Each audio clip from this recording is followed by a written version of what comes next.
এই হচ্ছে আমাদের হোটেল অ্যারিস্ট্রকেটের রুম নাম্বার ৫০১ এর থেকে ভিউ।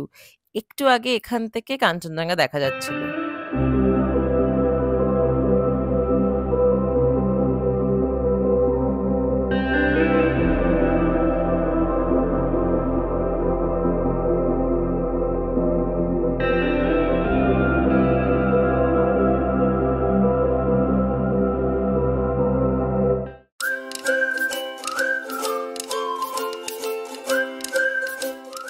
হ্যালো এভরিওয়ান, আমি ঈশিতা। আমার দার্জিলিং ভ্রমণ সিরিজের দ্বিতীয় এপিসোডে আপনাদের সবাইকে ওয়েলকাম।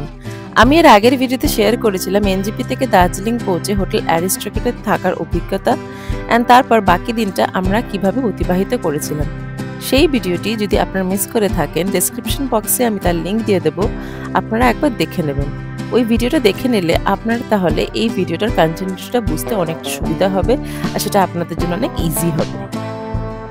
এই এপিসোডে আমি আপনাদের সাথে শেয়ার করব দার্জিলিং এর কোথায় কোথায় আমরা সাইট সিন করেছিলাম অ্যান্ড কি কি করেছিলাম। তাহলে ভিডিওটা দেরি না করে এখানেই শুরু করলাম। Just look at the view. পুরো গোটা ভ্যালিটার কি সুন্দর ভিউ আসছে।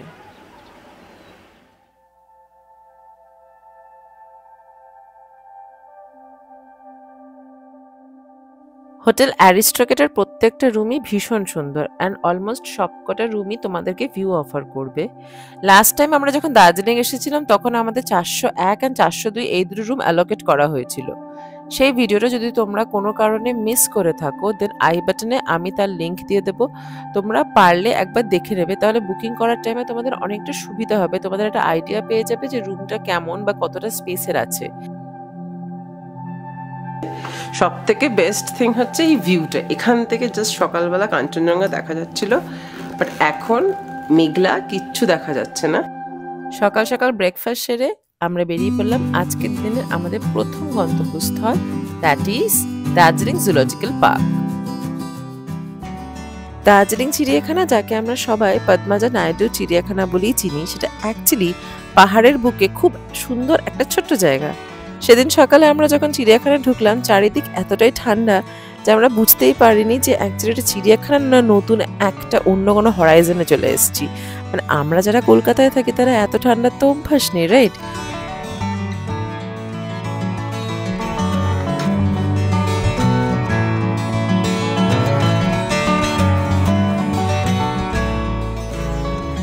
সো প্রথমেই আমরা দেখে নিলাম রেড পান্ডা। ওরা ছোট্ট ছোট্ট লালচে রঙের আর খুবই মিষ্টি। ওদের খেলা আর গাছে ওটা দেখে সারাদিনটা তোমার কিভাবে চলে যাবে তুমি বুঝতেই পারবে না।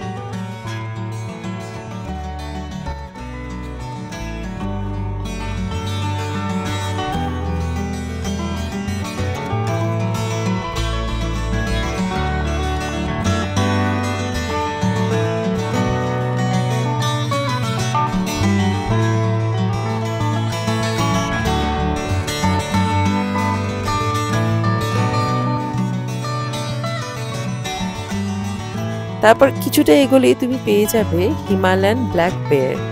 বড় সড়ো কালো ভাল্লুকটা নিজের খাঁচার মধ্যে আরামসে শুয়ে সারাদিন কি সুন্দর ল্যাদ খাচ্ছিল। ওর চেহারা যেমনই মজার, অ্যাকচুয়ালি কিন্তু সে অতটা মজার না, বেশ শক্তিশালী। এখান থেকে গোটা দার্জিলিং শহরটা কি অসাধারণ লাগছে দেখো।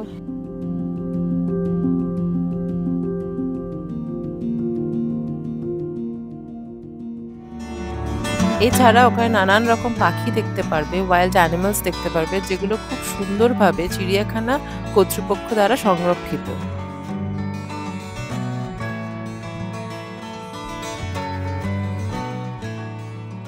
দার্জিলিং হিমালয়ান জুর সেকেন্ড মোস্ট পপুলার সদস্য হচ্ছেন ইনি, the big Himalayan cat or the Himalayan tiger.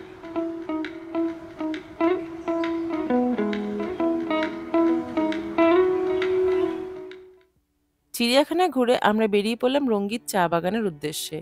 আগে থেকেই বলে রাখি বয়স্ক লোকেরা কিন্তু একটু সাবধানতা মেনটেন করবেন, বিকজ স্লোপটা অনেকটাই স্টিফ, সেই জন্য অলওয়েজ রেলিং ধরে দেওয়ার চেষ্টা করবেন।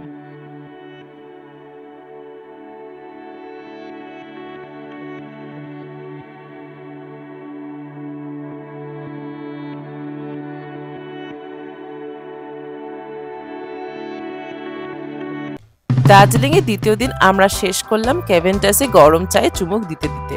আজকে আমার দার্জিলিং ভ্রমণ সিরিজের দ্বিতীয় পর্ব এখানেই শেষ করলাম। আপনারা যারা আমার চ্যানেলে নতুন তারা প্লিজ চ্যানেলটিকে একটু সাবস্ক্রাইব করে নেবেন, তাতে আমাদের নতুন ভিডিও করার একটা উৎসাহ হয়। আজকের মতন এখানেই বিদায় জানাচ্ছি, আবার দেখা হবে আরেকটা নতুন ব্লগে। টিল দেন ভালো থাকবেন, সুস্থ থাকবেন অ্যান্ড পাশে থাকবেন।